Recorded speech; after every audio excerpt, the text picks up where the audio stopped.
Destruction and an underground world of tunnels and pathways. We go with the Israeli Defense Forces for the fourth series of tunnels. Our Matt Gutman is on the ground for us tonight.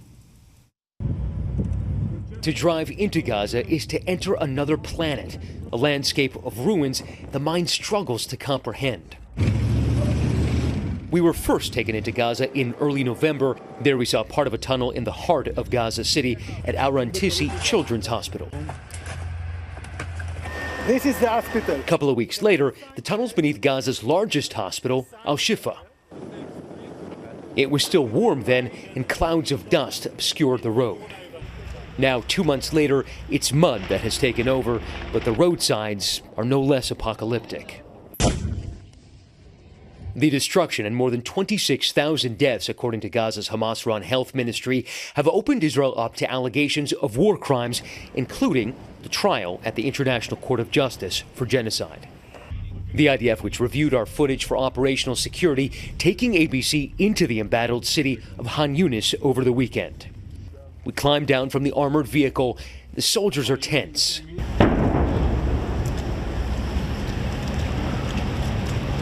Pretty much everywhere you look around us, complete destruction. And up the hill we climb, through the curtain, to a Palestinian home that now serves as a temporary headquarters for IDF commanders. You can hear how much gunfire is still going on. Those are tanks outgoing, but there is still fighting here. Brigadier General Dan Goldfuss briefs us. Our enemy has dug himself underground very much. We have tens of miles or tens of kilometers, hundreds of kilometers under the ground that are dug up by the Hamas at in every area we go, in every neighborhood that we are, especially in places like schools, kindergartens, hospitals. Outside, he takes us to this giant pit. So we're about 15 feet into the sandy pit, and this is the entrance they found to this tunnel. You can feel the hot air belching out from in here, and they say that it leads into a complex of Hamas offices about half a mile in that direction. This is the fourth series of tunnels that I've been in so far, and each of them is a little bit different. The construction is a little different, but typically concrete above, below, cables and wires on the sides. Each of them inside is hot and damp. Even our camera is fogging up. Just the week before, we were shown another tunnel in Han Yunis, 60 feet down, multiple flights of stairs, then that long corridor.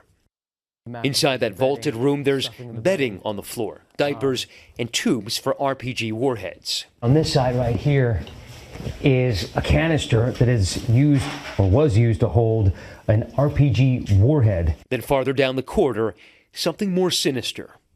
The tunnel with General Goldfuss seems similar, but then deeper in it opens to a fortified bunker. Troops have found dozens of tunnels and bunkers like this one, offices to the side, concrete up above, steel beams here, but nearly 4 months into this war, and the IDF has not managed to reach Hamas's leaders or its hostages. But in its hunt for the tunnels and Hamas leaders inside, the IDF has displaced nearly 2 million Palestinians, most of them forced into the area around Han Yunis. With Israeli tanks patrolling last week, this man, Ramzi Abu Zahlul, told our partner network ITV that he was trying to get to his family on the other side. You can see they're holding a white flag. Moments later, cameras capturing that gunfire. Abu Zahlul falls. He's been killed. Yeah, that is. We're investigating that incident. A man holding a white flag, yes, unarmed, shot dead. I'm investigating. Those are your troops? Yes, those are my troops, and I'm investigating that incident. That is not the way we carry out our rules of engagement. No, we don't fire at people waving white flags. We don't fire at civilians. But you do sometimes. We don't. There are mistakes. It is war. It is war. This is not a machine working, and these are people. Goldfuss says that for his troops, every day starts with the rules of engagement, rules which critics say Israel has violated. Well, the problem that we have in Gaza is that pretty much everything and everyone has become a target, whether it's universities or hospitals or shelters for people or lines where people are getting their food and water. Everything has become a target. And I think what we heard at the International Court of Justice was that, this is prima facie a case of genocide if Israel goes on and continues in this way. So I think what we really need to see today is a real different approach by Israel and how it's conducting itself in Gaza. And so when you see, as the other day, that the ICJ is asking Israel to prevent acts of genocide, how does that sit with you? I urge them to come and see and understand what genocide is and to see that there is no genocide over here. And what I'm doing here is defending my state and my civilians to my orders. We leave the tunnels emerging into the mud. Outside, the destruction and gun battles all around.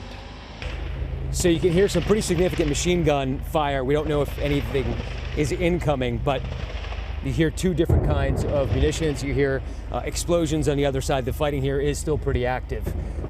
Goldfuss leads us up these berms, an area that until December was a cemetery that looked like this. But the general's troops have since dug these arena-sized basins in search of tunnel shafts. What do you do with the bodies if you dig them up? We don't dig the bodies out. How do you know you haven't dug up bodies? If we see the bodies, we'll put them aside. We'll move them aside. I mean, are you concerned, given what just happened in the ICJ, that you're going to be accused of a war crime because you're digging up a cemetery? I'm not digging out a cemetery. I'm digging out a military compound. So what would you say to the families of the people who were buried here? I'm very sorry about it. I'm very sorry about it. But this is a military compound.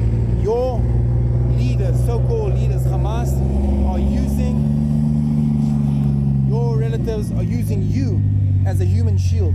This is how you use a human shield on places that are sacred to us. Negotiators have been making progress in recent days on a framework agreement between Israel and Hamas for a ceasefire in exchange for dozens of hostages held in Gaza. But senior Israeli officials tell us Israel's war plans anticipate fighting in some capacity until the end of the year. Sounds like this could all be far from over. Matt Gutman joins us now from Israel. Matt, you mentioned those ceasefire talks are making progress. What's the latest? Any idea how close they are? They're getting closer, Lindsay. We know that for the first time in over 2.5 months, Israel, Hamas, and the mediators, including Qatar and the U.S., are now openly acknowledging that there is progress in those talks. Those talks are now continuing in Paris. Now, the sticking points continue to be the duration of this pause. Israel wants it to be as short as possible.